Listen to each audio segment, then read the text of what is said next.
قد رأينا بني أبيرق استوقدوا في هذه الليلة ولا نرى فيما نرى إلا على بعض طعامكم. قال وكان بنو أبيرق قالوا نحن نسأل في الدار والله ما نرى صاحبكم إلا لبيد بن سهل رجل منا له صلاح وإسلام. فلما سمع لبيد اخترط سيفه وقال أنا أسرق فوالله ليخالطنكم هذا السيف ولتبينن هذه السرقة. قالوا إليك عنا أيها الرجل فما أنت بصاحبها. فسألنا في الدار حتى لم نشك أنهم أصحابها. فقال عمي يا ابن أخي لو أتيت رسول الله صلى الله عليه وسلم فذكرت ذلك له. قال قتادة فأتيت رسول الله صلى الله عليه وسلم فقلت إن أهل بيت منا أهل جفاء عمدوا إلى عمي رفاعة بن زيد فنقبوا مشروبة له وأخذوا سلاحه وطعامه فليردوا علينا سلاحنا فأما الطعام فلا حاجة لنا فيه. فقال النبي صلى الله عليه وسلم سآمرني ذلك. فلما سمع بنو أبيرق أتوا رجلا منهم يقال له أسير بن عروة فكلموه في ذلك واجتمع في ذلك ناس من أهل الدار فقالوا يا رسول الله إن قتادة بن النعمان وعمه عمدا إلى أهل بيت منا أهل إسلام وصلاح يرمونهم بالسرقة من غير بينة ولا ثبت. قال قتادة فأتيت رسول الله صلى الله عليه وسلم فكلمته فقال عمدت إلى أهل بيت ذكر منهم إسلام وصلاح ترميهم بالسرقة على غير ثبت وبينة. قال فرجعت ولا وددت أني خرجت من بعض مالي ولم أكلم رسول الله صلى الله عليه وسلم في ذلك. فأتاني عمي رفاعة فقال يا ابن أخي ما صنعت. فأخبرته بما قال لي رسول الله صلى الله عليه وسلم فقال الله المستعان. فلم يلبث أن نزل القرآن إنا أنزلنا إليك الكتاب بالحق لتحكم بين الناس بما أراك الله ولا تكن للخائنين خصيما. بني أبيرق واستغفر الله مما قلت لقتادة إن الله كان غفورا رحيما. ولا تجادل عن الذين يختارون أنفسهم إن الله لا يحب من كان خوانا نثيما يستخفون من الناس ولا يستخفون من الله وهو معهم إلى قوله رحيما أي لو استغفروا الله لغفر لهم ومن يكسب إثما فإنما يكسبه على نفسه إلى قوله وإثما مبينا.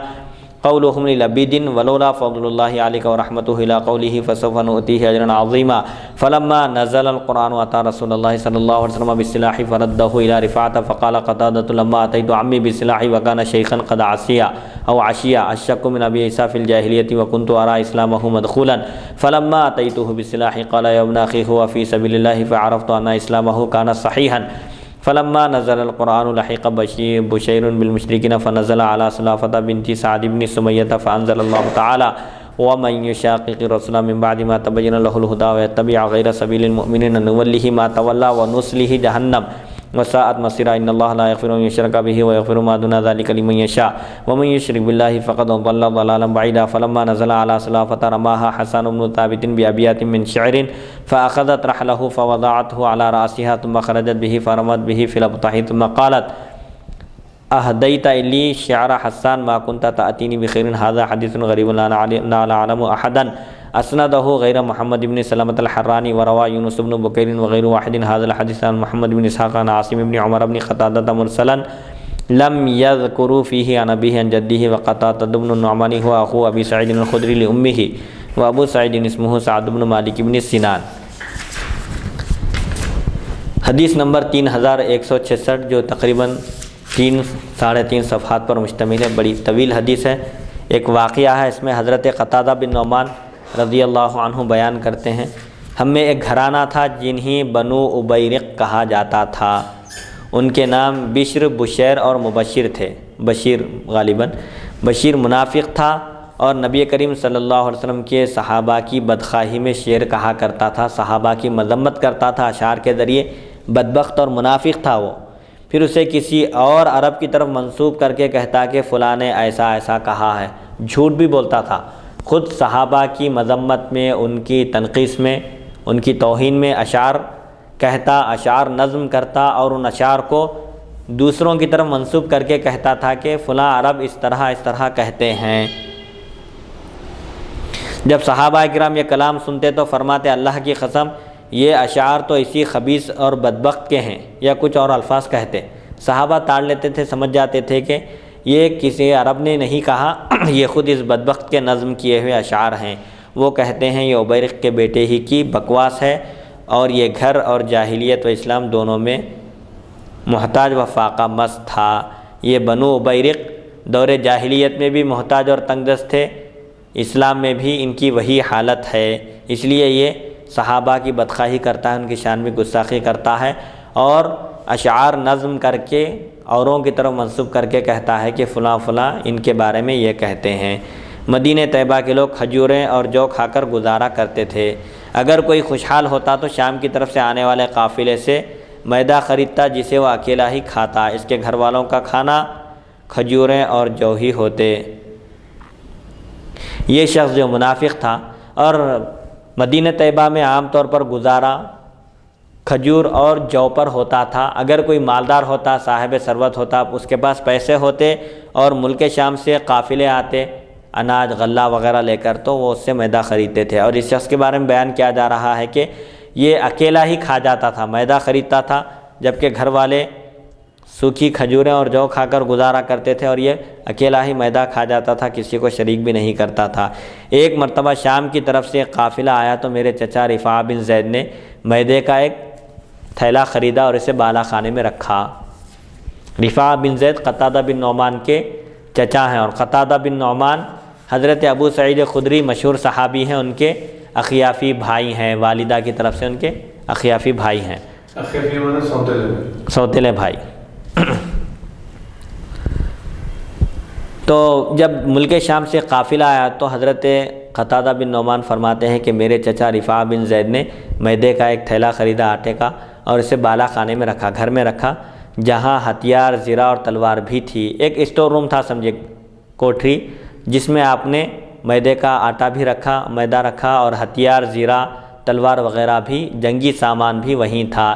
ایک دن اس گھر میں نیچے کی طرف چوری ہوئی اور بالا خانے میں نقب لگا کر کھانا یعنی میدہ اور اسلحہ چوری کر لیا گیا۔ اتفاق سے ایک دن اس گھر میں چوری ہو گئی اور یہ سب کا سب سامان چوری کر لیا گیا۔ صبح کے وقت میرے چچا حضرت رفاع تشریف لائے اور فرمایا، بھتیجے آج رات ہم پر زیادتی ہوئی ہے، ہمارے گھر میں چوری ہو گئی، ہمارے بالا خانے میں نقب لگی اور ہمارا کھانا اور ہتھیار چرا لیے گئے۔ ہم نے گھر میں تلاش کیا اور پوچھ گچھ کی تو ہمیں بتایا گیا کہ ہم نے آج رات عبیرق کے بیٹوں کو روشنی کرتے دیکھا ہے۔ اب پڑوسیوں میں نکل کر پوچھے، گھر گھر پہنچ کر کہ بھئی ہمارے گھر میں چوری ہوئی ہے، کسی چور کو داخل ہوتے ہوئے تم نے دیکھا ہے؟ تو لوگوں نے کہا کہ آج رات عبیرق، قبیلے بنو عبیرق کے بیٹوں کو روشنی کرتے دیکھا ہے، یعنی آگ جلاتے ہوئے دیکھا ہے۔ رات میں اندھیرا ہوتا تھا، اب وہ اندھیرے میں کہیں پہنچنا کرنا تو اس کے لیے آگ سلگایا کرتے تھے تاکہ آگ کی روشنی میں وہ اپنے مقصد میں کامیابی حاصل کریں۔ تو لوگوں نے کہا کہ عبیرق کے بیٹوں نے رات میں آگ سلگائی تھی، ہو سکتا ہے کہ یہ کام انہی کا ہو، کیونکہ رات کے وقت آگ سلگانے کا کیا کام ہے؟ ہمارا خیال ہے کہ انہوں نے تمہارے کسی کھانے پر روشنی کی ہے، روشنی کر کے جلا کر لکڑیاں وہاں سے چوری کر لی ہے۔ حضرت قتادہ فرماتے ہیں جس وقت ہم گھر میں پوچھ رہے تھے، بنو عبیرق نے کہا، اللہ کی قسم ہمارے خیال میں تمہارا چور ہمارا ایک نیک مسلمان لبید بن سہیل ہے، ہمارا خیال ہے کہ فلاں شخص چور ہے۔ جب یہ گفتگو سن لیے، تاڑ لیے، اندازہ کر لیے کہ ہمارے بارے میں پوچھ گچھ ہو رہی ہے اور لوگ ہمارا پتہ بتا رہے ہیں، تو لہٰذا ہم کو چاہیے کہ ہم اس کا الزام کسی اور کے سر ڈال دیں۔ یہ کہہ کر فوراً کیا کیا وہ لوگ، ہمارے خیال میں ایک نیک مسلمان جس کا نام لبید بن سہیل ہے، ہو سکتا ہے کہ اس نے تمہارے گھر میں چوری کی۔ لبید نے جب یہ سنا تو تلوار میان سے نکالی اور کہا، میں چور ہوں؟ اب تلوار نکال کے بولے، بولو کون کہتا ہے مجھ کو چور، میں اس کی گردن اڑا دوں گا۔ تو تلوار نکلتے ہوئے دیکھ کر ڈر گئے۔ اب یہ صحابی سچے پکے مسلمان تھے، ان کی طرف نسبت کر دیا کہ انہوں نے چوری کی۔ تو لبید نے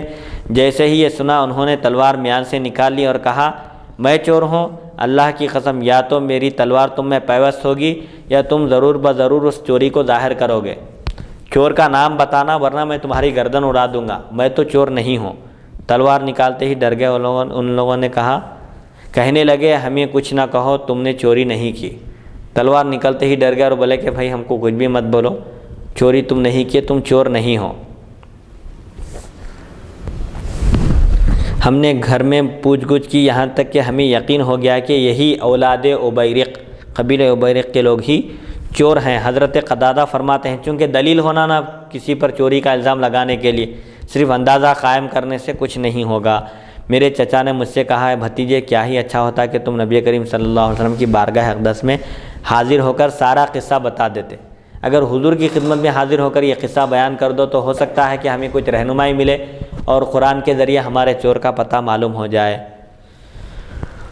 فرماتے ہیں حضرت قتادہ بن نعمان، میں حضور اکرم صلی اللہ علیہ وسلم کی خدمت اقدس میں حاضر ہوا، عرض کیا یا رسول اللہ صلی اللہ علیہ وسلم، ہم میں سے ایک جفا شعار گھرانے نے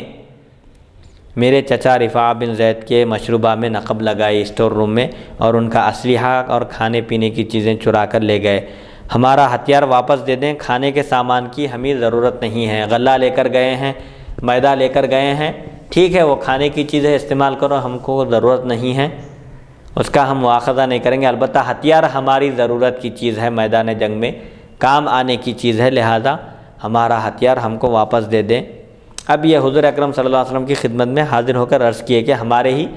محلے میں ایک ایسا بھی گھرانہ ہے جو ظلم و زیادتی کرتا ہے لوگوں پر، بدماش لوگ ہیں، مشروبہ میں نقب زنی کر کے دیوار توڑ کے، بہرحال مشروبہ کا مطلب اسٹور روم، کوٹری میں جہاں پر سامان رکھا ہوا تھا وہاں سے وہ سامان چوری کر لیے ہیں۔ تو نبی کریم صلی اللہ علیہ وسلم نے فرمایا عنقریب میں اس بارے میں فیصلہ کروں گا۔ بنو ابیرق کو پتہ چلا تو اپنا ایک آدمی اسید بن عروہ کے پاس لے کر آئے، یعنی بنو ابیرق کو معلوم ہو گیا کہ شکایت حضور اکرم صلی اللہ علیہ وسلم کی خدمت میں بھی کی گئی ہے اور آپ تک بات پہنچ چکی ہے، تو وہ لوگ کیا کیے، معلوم ہونے کے بعد ایک آدمی اسید بن عروہ کے پاس لے کر آئے۔ تو اچھا اتوا رجلا منہم یقال له اسید بن عروہ، تو وہ ایک ایسے شخص کو، ان میں سے ایک ایسے شخص کو لے کر آئے جس کو اسید بن عروہ کہا جاتا ہے، فکلموہ فی ذالک، پس وہ اس سے گفتگو کی اس سلسلے میں، اور اس سلسلے میں اہل دار میں سے چند لوگ جمع ہو گئے، اس سلسلے میں بات چیت کی، گھر کے کچھ لوگ نے جمع ہو کر مشورہ کیا اور نبی کریم صلی اللہ علیہ وسلم کی خدمت میں عرض کیا یا رسول اللہ صلی اللہ علیہ وسلم، قتادہ بن نعمان اور ان کے چچا نے ہمارے ایک نیک مسلمان گھرانے کا تعاقب کر رکھا ہے اور بغیر گواہوں اور ثبوت کے ان پر چوری کا الزام لگا رہے ہیں۔ اپنے قبیلے کے لوگوں کو اپنی تائید میں جمع کر لیے، گھر میں جمع ہو کر مشورہ کیا اور حضور کی خدمت میں پہنچ گئے اور کہنے لگے کہ قتادہ بن نعمان اور ان کے چچا خواہ مخواہ ہم پر الزام لگا رہے ہیں جبکہ ہم سچے پکے مسلمان ہیں، ان کے پاس کوئی دلیل ہے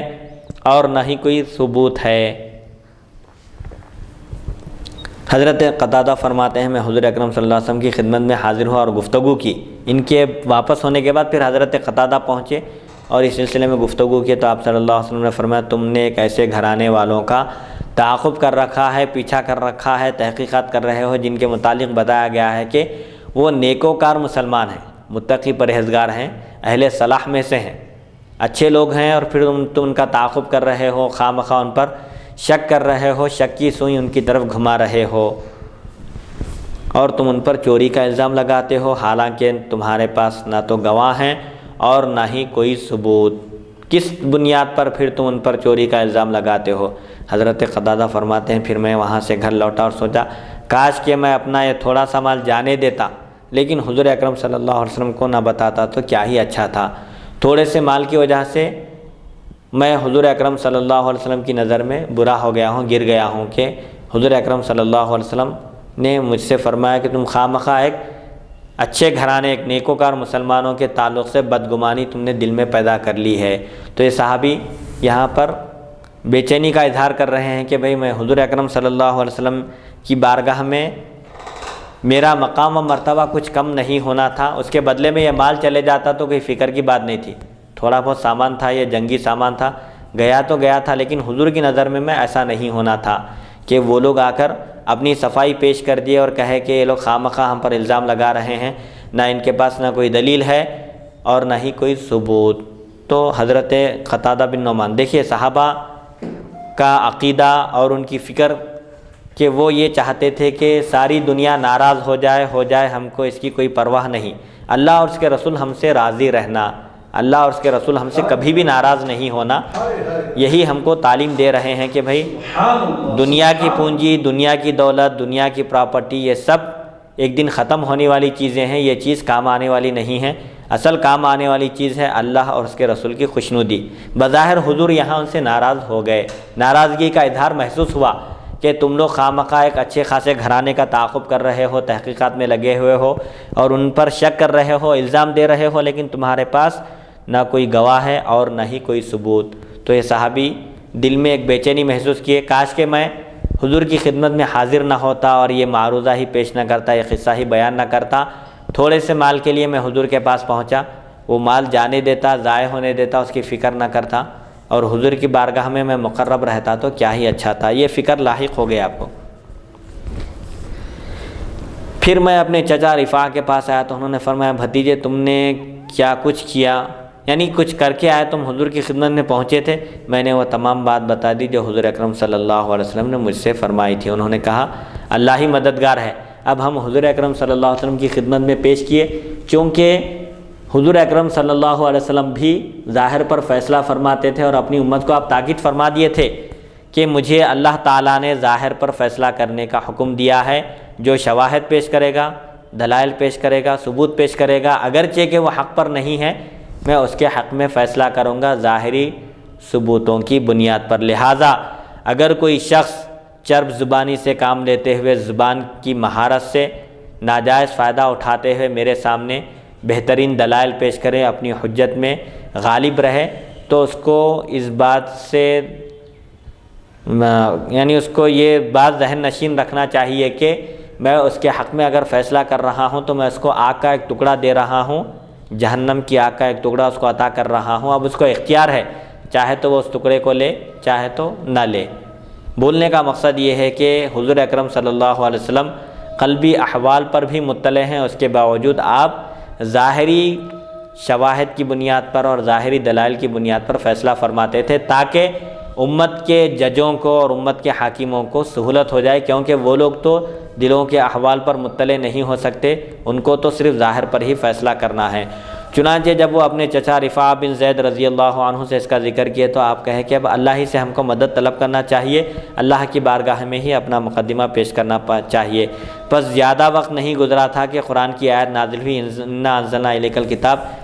یقیناً ہم نے آپ کی طرف کتاب نازل کی حق کے ساتھ۔ اللہ تعالیٰ فرماتا ہے حضور اکرم صلی اللہ علیہ وسلم سے خطاب کر کے کہ اے محبوب صلی اللہ علیہ وسلم، ہم نے آپ کی طرف کتاب نازل کی حق کے ساتھ تاکہ آپ لوگوں کے درمیان فیصلہ کریں اس چیز کے ساتھ جو اللہ تعالیٰ نے آپ کے لیے ظاہر کر دیا، آپ کو بتا دیا، اور آپ خیانت کرنے والوں کے فریق نہ بنیے، خیانت کرنے والوں کی تائید نہ کریے۔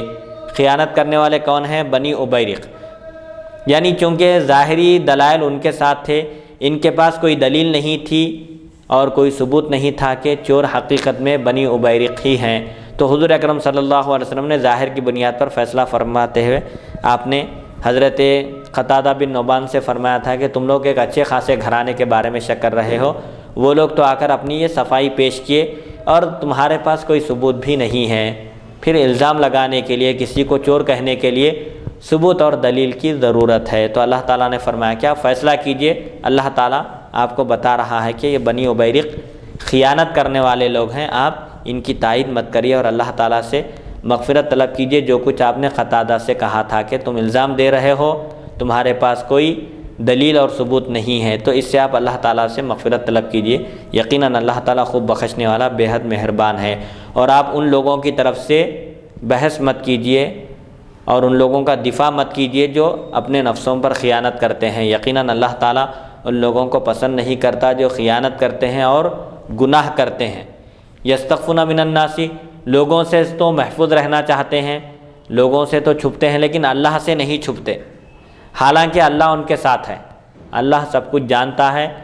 اللہ علم کے اعتبار سے ان کے ساتھ ہے۔ اللہ سے حیا کرنا چاہیے، اللہ سے شرم کرنا چاہیے، اللہ سے چھپنا چاہیے، اس کے باوجود وہ لوگوں کے درمیان ذلیل اور رسوا ہونے سے بچنے کی فکر کرتے ہیں، لیکن اللہ جو ان کے ساتھ ہے، جو ان کے احوال پر مطلع ہے، جو ان کے ظاہر اور باطن کو جانتا ہے، اس کا ڈر نہیں ہے ان کو۔ یعنی جیسا کہ کہا جاتا ہے کہ بھئی بندے کو چاہیے کہ وہ گناہ سے بچے تو اللہ سے ڈر کر بچے،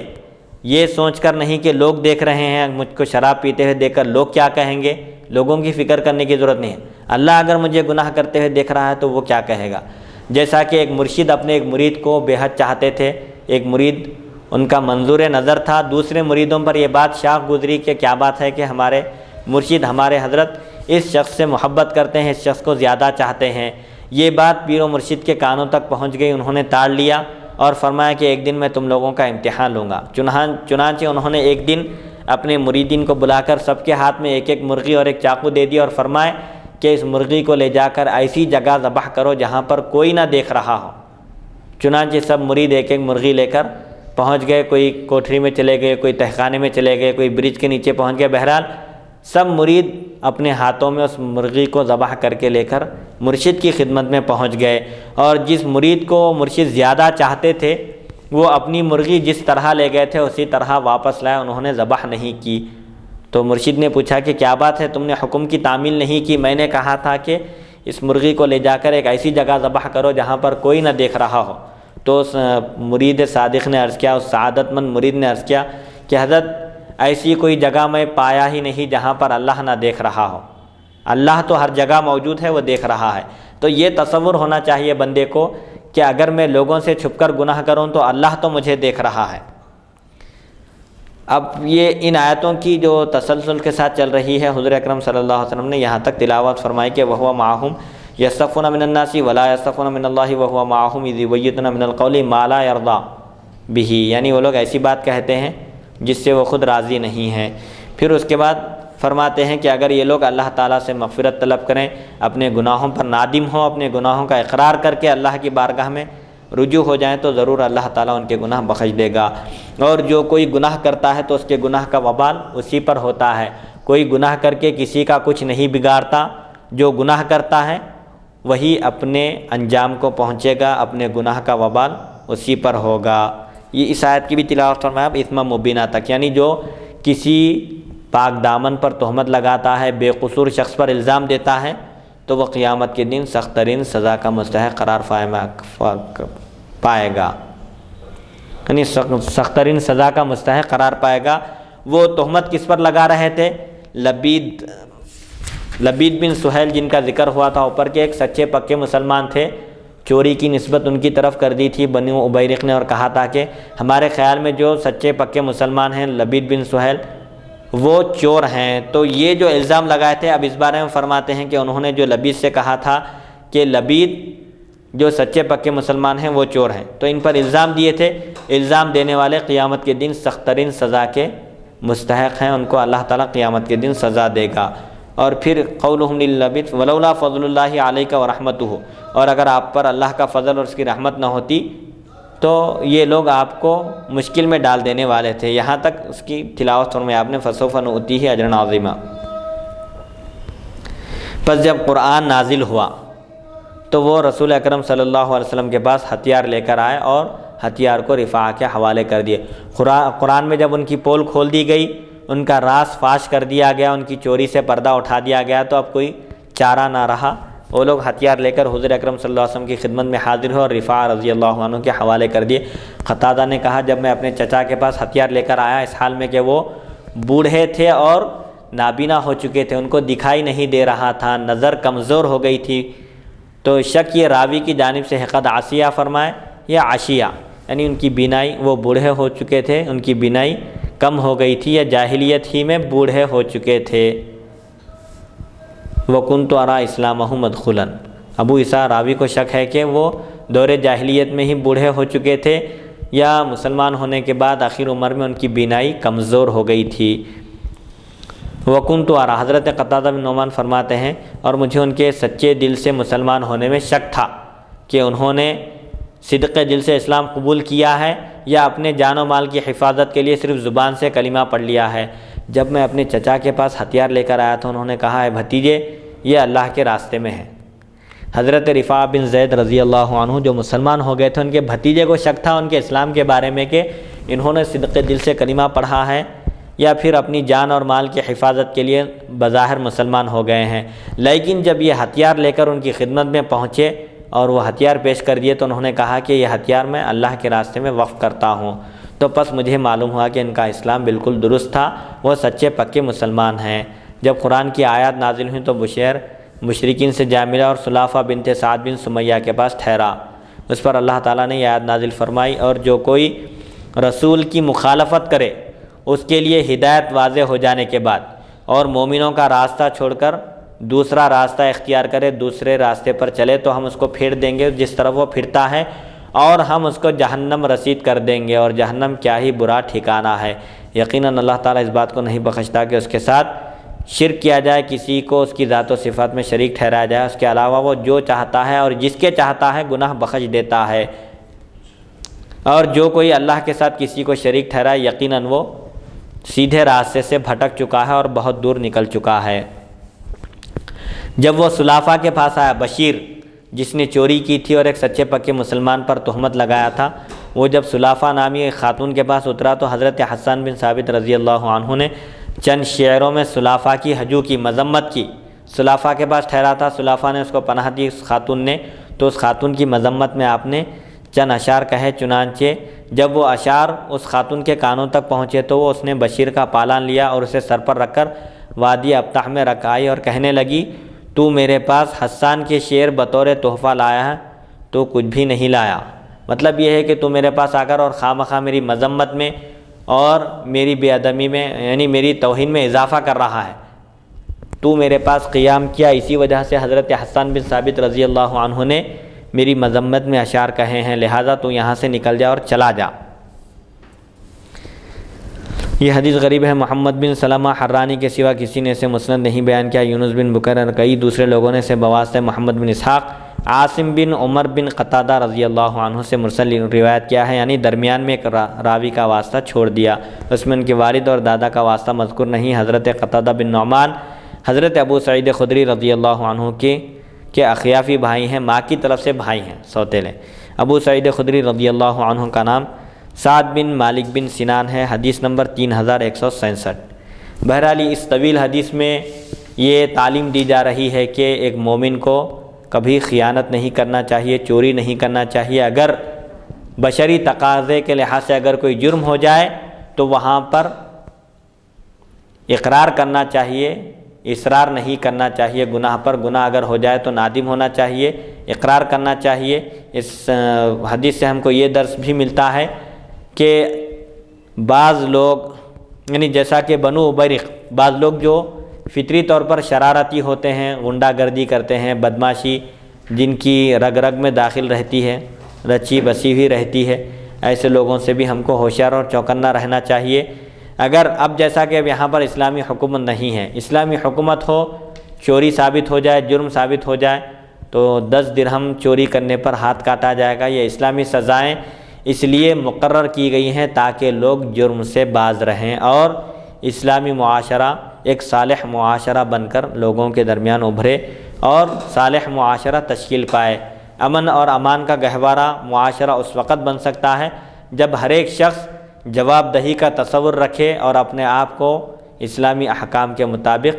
اسلامی سانچے میں ڈھال دے۔ اور اس میں اس بات کی بھی تعلیم ہے کیا مفتی صاحب کہ دنیا والوں کے سامنے ذلیل اور رسوا ہونے کی فکر نہ کریں، بلکہ اللہ و رسول کی بارگاہ میں آپ اپنے آپ کو ذلیل نہ کریں، رسوا نہ کریں، بلکہ اللہ و رسول کے سامنے ذلیل اور رسوا ہونے سے بچنا چاہیے۔ جیسا کہ وہ صحابی رسول کو بڑی تکلیف ہوئی کہ میں تھوڑے سے مال کے لیے حبیب مکرم صلی اللہ علیہ وسلم کی بارگاہ میں عرض کیا اور حضور میرے سے ناراض ہوئے۔ مطلب صحابی کو جو تکلیف ہوئی کہ حضور کے ناراض ہونے سے ہوئی، نہ کہ ان کا مال چوری ہو جانے سے، ان کا غلہ وغیرہ چوری ہو جانے سے فکر نہیں ہوئی کہ میں نے اپنے آقا کو ناراض کیا۔ ہاں، تو اس سے معلوم ہوتا ہے کہ اگر دنیاوی پونجی کی وجہ سے ہمارا وقار متاثر ہو رہا ہے، متقی پرہیزگار بندوں کے پاس اگر ہمارا کیریئر خراب ہو رہا ہے، ہم پر حرف آ رہا ہے، تو ہم کو چاہیے کہ ہم معمولی حقیر پونجی کی فکر نہ کریں۔ جیسا کہ امام بخاری رحمۃ اللہ علیہ کے واقعے سے بھی یہ بات ظاہر ہوتی ہے کہ امام بخاری رحمۃ اللہ علیہ کے پاس اشرفیوں کی ایک تھیلی تھی۔ جب آپ ایک مقام کا سفر کرنے کا ارادہ کیے، کشتی میں سوار ہوئے، سمندری جہاز میں سوار ہوئے، تو سمندری جہاز میں سوار ہونے کے بعد یا سوار ہونے سے پہلے غالباً ایک شخص نے آپ کے پاس اشرفیوں کی تھیلی دیکھ لی اور اس کی نیت بدل گئی۔ جب سمندری جہاز روانہ ہوا تو اس وقت اس نے شور مچایا کہ میرے پاس اشرفیوں کی ایک تھیلی تھی، وہ چوری ہو گئی ہے۔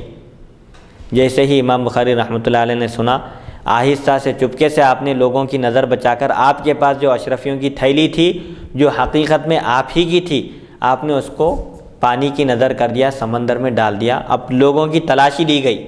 سب لوگوں کی تلاشی لی گئی، امام بخاری کی بھی تلاشی لی گئی، لیکن وہ اشرفیوں کی تھیلی نہیں ملی۔ لوگوں نے اس پر ملامت کی اور کہا کہ تم نے خواہ مخواہ کشتی والوں کو پریشان کیا۔ اب یہ سفر جاری رہا۔ پھر جب ساحل آیا، بندرگاہ پر لوگ پہنچے، وہاں پر اتر گئے، وہ شخص بھی اترا، امام بخاری بھی اترے۔ اس نے جب آگے بڑھا، ذرا آگے بڑھنے کے بعد امام بخاری سے عرض کیا کہ میں نے تو آپ کے پاس ایک اشرفیوں کی تھیلی دیکھی تھی، لیکن تلاشی لینے کے باوجود وہ تھیلی آپ کے پاس نہیں ملی، آپ نے اس تھیلی کا کیا کیا؟ تو امام بخاری نے فرمایا میں اتنا بیوقوف نہیں ہوں اور اتنا وہ نہیں ہوں کہ ایک اشرفیوں کی تھیلی کی خاطر میرا جو اعتماد ہے پورے عالم اسلام میں، تمام محدثین جو مجھ پر اعتماد کرتے ہیں، میری روایتوں پر اعتماد کرتے ہیں، اگر میں اشرفیوں کی تھیلی اپنے پاس رکھ لیتا، اگرچہ کہ میں چوری نہیں کیا،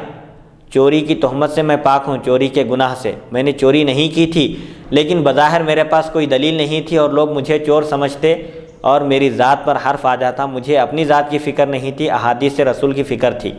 کہ میں بدنام ہو جاؤں، مجھے اس کی فکر نہیں ہے، لیکن بدنام ہونے کی وجہ سے میرے پاس جو احادیث شریفہ کا اتنا بڑا ذخیرہ موجود ہے اس پر حرف آ جاتا تھا کہ بھئی یہ محدث ہیں، متقی ہیں، پرہیزگار ہیں، لیکن ان کی زندگی میں ایک مرتبہ ایسا واقعہ پیش آیا تھا اور انہوں نے چوری کی تھی، یہ الزام مجھ پر قیامت تک رہتا تھا۔ اسی لیے میں نے پونجی کی فکر نہیں کی، اشرفیوں کی فکر نہیں کی، آج 100 اشرفیاں میرے ضائع ہو گئے ہیں تو میں کل اور اس سے زیادہ کما سکوں گا، لیکن میرے پاس اشرفیوں کی اہمیت نہیں تھی، میرے پاس صرف اعتماد کی حیثیت اور اس کی اہمیت تھی کہ میرا اعتماد جو محدثین کے درمیان قائم ہے، احادیث شریفہ میں پوری دنیا کے مسلمان جو مجھ پر اعتماد کرتے ہیں اور مجھ پر بھروسہ کرتے ہیں، ان کے بھروسے کو ٹھیس نہ پہنچنے پائے۔ امام بخاری کا یہ واقعہ بھی عین اسی حدیث کی عکاسی کرتا ہے کہ ایک مسلمان پر جب کوئی حرف آ رہا ہے تو اس کو چاہیے کہ وہ اپنی ذات پر حرف آنے نہ دے، اپنے نقصان کو برداشت کر لے۔ اس کی عزت پر اگر کوئی انگلی اٹھا رہا ہے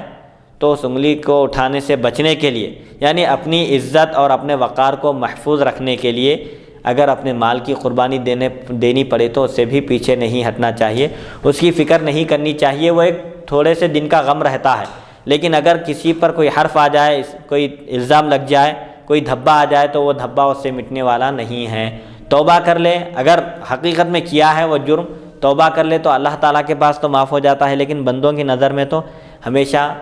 کھٹکتے رہتی ہے یہ بات کہ اس شخص نے ایک مرتبہ چوری کی تھی، بندوں کو اس پر اطمینان نہیں ہوتا، اسی لیے بندوں کی نظر میں مخلوق کے سامنے بھی ذلت اور رسوائی سے بچنے کی کوشش کرے، کوئی ایسا کام نہ ہو جس سے وہ مخلوق کے درمیان بھی ذلیل اور رسوا ہو جائے، لیکن جہاں تک مخلوق اور خالق کا معاملہ آتا ہے تو وہاں پر خالق کو ترجیح دینا چاہیے۔ اللہ ہم سے راضی رہے، ساری دنیا ناراض ہو جائے اس کی فکر نہ کرے، بلکہ اللہ کو راضی رکھنے کی کوشش کرے، کیونکہ اللہ کی رضامندی میں ہی اس کی نجات ہے، اس کی کامیابی ہے، اس کی زندگی کا دار و مدار بھی اللہ کی خوشنودی پر ہی ہے۔ اس لیے قرآن مجید میں اللہ تعالیٰ کیا فرماتا ہے،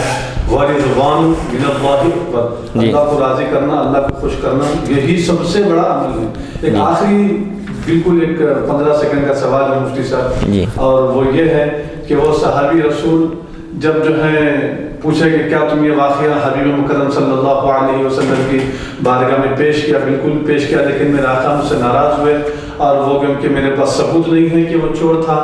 تو ثبوت نہیں ہونے کی وجہ سے میرے آقا مجھ سے ناراض ہو گئے، معمولی حقیقی دولت کی میں نے اپنے رسول اللہ کو ناراض کر دیا کہ دولت کی ایسی کی تیسی بول کے آپ ناراض ہوئے، تو آپ کے چچا فرماتے ہیں تم فکر نہ کرو، ہم اس کام کو